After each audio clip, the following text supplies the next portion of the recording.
So the first example here, the one from before, the first step is to convert it to an improper fraction. So let's do that first. That becomes 11 over 4. Now the next step is to take that 11 and divide it by 4. There, decimal point, put some zeros on, and let's get into it. How many 4s can I get out of 1? Well, the answer is none, so I carry the remainder, 1. How many 4s are in 11? That's 2, with a remainder 3. How many 4s are in 30? The answer is 7, which is 7 4s are 28, so remainder 2 there. How many 4s are in 20? The answer is 5, so what I get is 2.75. The next step is to multiply that answer by 100, which gives me 275. I've got to remember to put the percentage sign at the end of it there. Next we've got 7/8. This is already in fraction form, so it doesn't need converting. And again, as before, we take the 7 and we're going to divide it by 8. Going to put a decimal point there and in the same place in the answer. Stack a few zeros onto the end. And let's have a look at the division. How many 8s are in 7?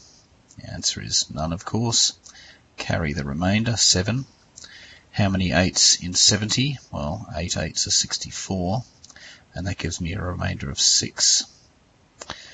How many 8s are in 60? 7 8s are 56, with a remainder of 4. How many 8s are in 40? The answer is 5, with no remainder. I'm finished, I don't need this 0 here. And so my answer is 0.875. The next thing I need to do is multiply that by 100 and take that answer and stick a percentage sign onto the end. And the last one is 1 2/3. First step is to write it as an improper fraction, 5 over 3, and then we do the division. 5 divided by 3. Put a decimal point next to the whole number, 1 in the answer, put some zeros, and get started. Now, how many 3s are in 5? The answer is 1, with a remainder of 2. I'll put the 2 there. How many 3s are in 20? 6 3s are 18, and I've got a remainder of 2.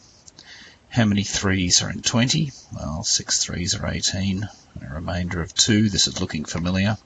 How many 3s are in 20? And 6 3s are 18, with a remainder of 2. How many 3s are in 20? 6 3s are 18, with a remainder of 2, and so this just goes on forever. So, I can take my answer, 1.6666. I need to state that that's recurring on the last one there, and multiply that by 100. And what I get is 166.66 with a recurring and a percentage there. And there